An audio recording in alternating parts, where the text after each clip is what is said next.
Everyone. तो जो आज हम क्वेश्चन करेंगे वह question number 160, intersection of two link list. Basically इसमें हमें क्या दिया गया है, इसमें हमें टू लिंक लिस्ट दी गई है जो कि किसी एक नोड को शेयर करती है। तो बेसिकली ये एक नोड पे इंटरसेक्शन करती है। तो इंटरसेक्शन का मतलब क्या हुआ कि हमारे पास दो लिस्ट है। फॉर एग्जांपल अगर यहाँ पे देखें तो A1 A2 C1 C2 C3 और दूसरी लिस्ट है B1 B2 B3 C1 C2 C3। तो यहाँ पे C1 नोड ऐसी है जिस पे ये दोनों इंटरसेक्शन कर रही है, यानी कि ये दोनों कहीं ना कहीं इस पे आके मिल रही है और आगे फिर ये सिंगल ही लिस्ट को शेयर कर रही है। तो इसमें हमें क्या करना है, इसमें जो ये पॉइंट है C1 पॉइंट है, ये वाली नोड हमें रिटर्न करनी है। यानी कि हमें चेक करना है कि ये दोनों नोड किसी उस पर इंटरसेक्शन करती है या नहीं। अगर करती है तो वो नोड रिटर्न करनी है, नहीं तो हमें नल रिटर्न करना है। तो इसमें हमें इसको हम करेंगे कैसे, इसमें हमें दो लिस्ट दी होगी और उनका हमें इंटरसेक्शन पॉइंट चेक करना है। तो अगर हम यहाँ पे देखें एग्जांपल में, तो हम क्या लेंगे। फॉर एग्जांपल ये वाली हमारी वन लिस्ट है 1 2 3 4 और सेकंड लिस्ट है 5 6 3 4। तो सबसे फर्स्ट केस में हम क्या करेंगे, यहाँ पे हमारा रहेगा हेड ए, ये हमें दिया हुआ है, इस पे दिया हुआ है हेड ए और ये वाली हमें दी हुई है हेड बी। तो हम क्या करेंगे, हम इन दोनों को एक साथ चलाएंगे। हेड ए हमारा फर्स्ट केस में आगे बढ़ेगा, ये नेक्स्ट पे यहाँ पे पहुँच जाएगा हेड ए। देन सेम ही केस में हमारा हेड बी आगे जाएगा, तो 5 से नेक्स्ट पे 6 पे पहुँच जाएगा। यहाँ पे हमारा हो गया हेड बी। फिर अगले केस में ये यहाँ से बढ़ के यहाँ पे आएगा हेड ए और ये भी यहाँ से बढ़ के यहाँ पे आ जाएगा हेड बी। सबसे ऊपर हम लोग चेक करा लेंगे कि हमारी हेड ए और हेड बी इक्वल तो नहीं है। सबसे पहले हम यही चेक कराएंगे कि जो हमारा हेड ए है वो जब तक हमारा हेड बी के इक्वल नहीं है, जब तक हम लोग इनको आगे बढ़ाते रहेंगे। तो जैसे ये हमारा इक्वल हुआ तो हमें पता चल जाएगा कि ये नोड हमारी कॉमन है, उसको हम रिटर्न कर देंगे। तो यहाँ पे हम वैल्यू नहीं कंपेयर कराएंगे, हम नोड ही कंपेयर कराएंगे, क्योंकि दोनों एक ही नोड को डिनोट कर रही है तो वो नोड ही सेम आएगी। अगर हम वैल्यू कंपेयर कराएंगे तो ऐसा हो सकता है कि फॉर एग्जांपल यहाँ पे भी 3 था और यहाँ पे भी 3 था, तो वो यहीं पे वैल्यू कंपेयर करके वो इसी को रिटर्न कर देगा, जबकि ये वाली वो नोड है ही नहीं। अब इसमें एक केस ये बन सकता है, फॉर एग्जांपल हमारी एक हेड है, जो हमारी फर्स्ट नोड है उसका साइज कम है, लाइक उसमें 4 एलिमेंट है, और जो हमारी सेकंड नोड है उसमें हमारे 5 एलिमेंट है या 6 एलिमेंट है। तो इस केस में ओबियसली अगर हम फर्स्ट टाइम 1 से जाएंगे तो वो 3 पे पहुँचेगा, लेकिन यहाँ पे 7 से 5 पे पहुँचेगा। फिर वो आगे 3 पे पहुँचेगा, लेकिन यहाँ पे ये 5 से इस 6 पे पहुँचेगा। देन ये 3 से आगे 4 पे पहुँचेगा, जब जाके ये 3 पे पहुँचेगा। तो इस केस में हमारा ये कोड नहीं चलेगा। तो इसके लिए हम क्या करेंगे, इसके लिए हम लोग देखेंगे। तो हम लोग क्या करेंगे, हम लोग इस नोड में आगे बढ़ते जाएंगे और जैसे हम यहाँ पे नल पे पहुँच जाएंगे तो हम जो हमारा हेड ए है उससे हम 7 पे पहुँचा देंगे। जो हमारी सेकंड वाली लिस्ट थी उसके शुरू पे डिनोट कर देंगे, और जब हमारा हेड भी यहाँ पे पहुँच जाएगा तो हम हेड बी को यहाँ से डिनोट कर लेंगे। तो इस केस में होगा क्या, लेट मैं इसको क्लियर करती हूँ। ओके, तो ये हमारी दो लिस्ट है जिसमें पहली लिस्ट में हमारे 5 एलिमेंट है और दूसरी लिस्ट में 4 एलिमेंट है, और ये 6 पे इंटरसेक्शन कर रही है। तो इस केस में हम क्या करेंगे, हम सबसे पहले हेड ए को यहाँ से लेके चलेंगे और हेड बी को हम यहाँ से लेके चलेंगे। तो फर्स्ट केस में हम क्या करेंगे, हेड ए 1 से 2 पे पहुँच जाएगा और हेड बी हमारा 4 से 5 पे पहुँच जाएगा। फिर यहाँ पे 2 से 3 पे पहुँच जाएगा हेड ए, और ये हमारा 5 से पहुँच जाएगा 6 पे। उसके बाद फिर जब हमारा हेड ए 6 पे आएगा उसी टाइम पे हमारा हेड भी पहुँच जाएगा 7 पे। फिर अगले केस में हमारा जब हेड ए आएगा 7 पे तो हेड भी हमारा चला जाएगा नल पे,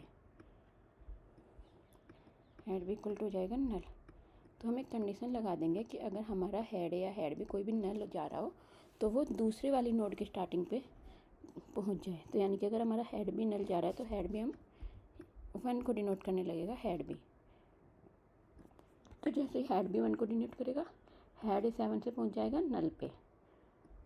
फिर सेम हम हेड ए के लिए चेक करेंगे कि अगर हमारा हेड ए नल है तो उससे अगले केस में वो हमारा हेड बी वाली नोड को डिनोट करने लगे।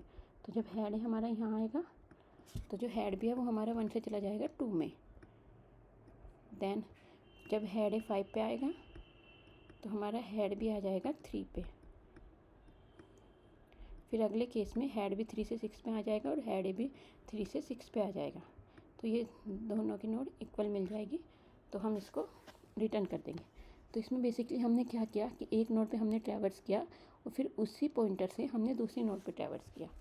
अब हमने ऐसा क्यों किया, क्योंकि अगर एलिमेंट की संख्या अलग है, मान लो यहाँ पे 1 का डिफरेंट है, तो हमारा हेड है हमेशा हेड भी से एक पीछे रहेगा और इतने हेड लास्ट तक पहुँचेगा, इतने हमारा हेड भी हमेशा उस पोजीशन उतने पॉइंटर छोड़ देगा, उतने नोट छोड़ के आगे चला जाएगा, जिससे हमें पता चल जाएगा कि कॉमन है या नहीं है।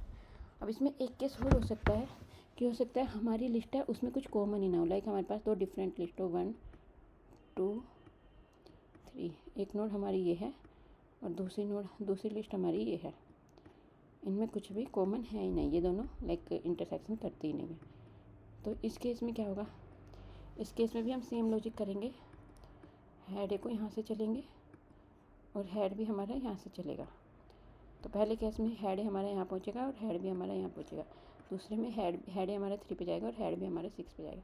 इसके बाद हेड हमारा जाएगा नल पे और हेड भी हमारा जाएगा नल पे। तो बेसिकली जैसे ये दोनों नल पे जाएंगे तो ये दोनों इक्वल हो जाएंगे, और जैसे ये इक्वल हो जाएंगे तो हम यहाँ पे नल रिटर्न कर देंगे।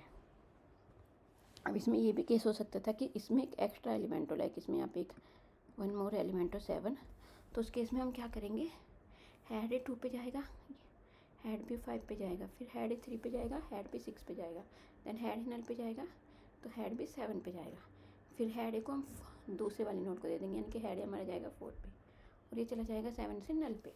तो अगले केस में हेड भी को हम दे देंगे 1 को और हेड हमारा हो जाएगा 5 पे, देन हेड 6 पे, हेड भी 2 पे, हेड 7 पे, हेड भी 3 पे, और अगले केस में फिर हेड भी नल और हेड भी नल। तो जैसे ही नल इक्वल होंगे तो हम नल रिटर्न कर देंगे। इसीलिए हम जो यहाँ पे कंडीशन चेक कराएंगे वो कराएंगे हेड इक्वल टू अगर नल है तो ही हम उसको दूसरी लिस्ट को डिनोट करेंगे। हम नेक्स्ट नहीं चेक कराएंगे, क्योंकि अगर हम नेक्स्ट चेक कराएंगे तो हमारा ये हमेशा चलता रहेगा, और जो हमारा ये वाला केस है नल वाला, लाइक दोनों का इंटरसेक्शन नहीं कर रहे, तो वो हमारा कभी भी सॉल्व नहीं होगा। तो चलो देखते हैं करते कैसे है।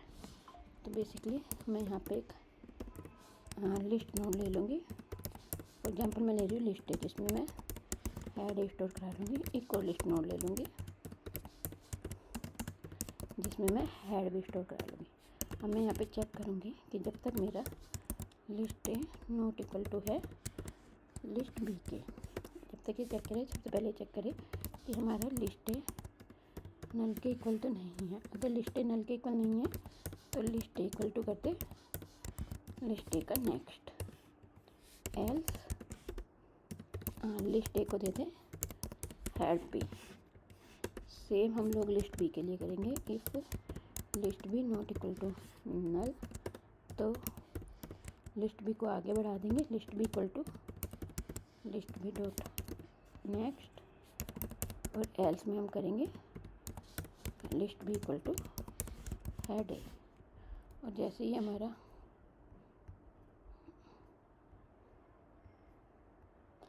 लूप ख़त्म होगा उसके बाद हम यहाँ पे रिटर्न कर देंगे लिस्ट ए। रन करते हैं इसको।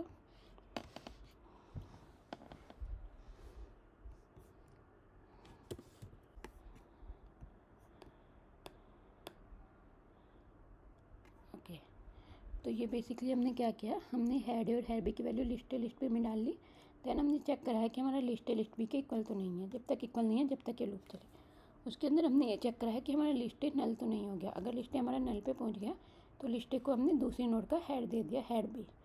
ये सेम चीज़ हमने लिस्ट बी के साथ चेक कराई, लिस्ट बी अगर हमारा नल हो गया तो हमने उसको लिस्ट ए का हेड दे दिया, अदरवाइज हमने लिस्ट बी को एक आगे बढ़ा दिया।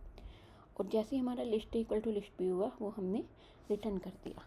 अब आप यहाँ पे लिस्ट ए भी रिटर्न कर सकते हैं, लिस्ट बी भी, क्योंकि दोनों इक्वल है। तो अगर नल वाला केस हुआ तो इनमें दोनों की वैल्यू नल हो जाएगी। फॉर एग्जांपल ये केस नंबर 3, इसमें ये कहीं पर भी इंटरसेक्शन नहीं कर रही है, दोनों लिस्ट दी हुई है 2 6 4 और 1। तो इस केस में हमारे दोनों नल पे जाके मिलेगी और हम नल रिटर्न कर देंगे। इसको मैं सबमिट करती हूँ।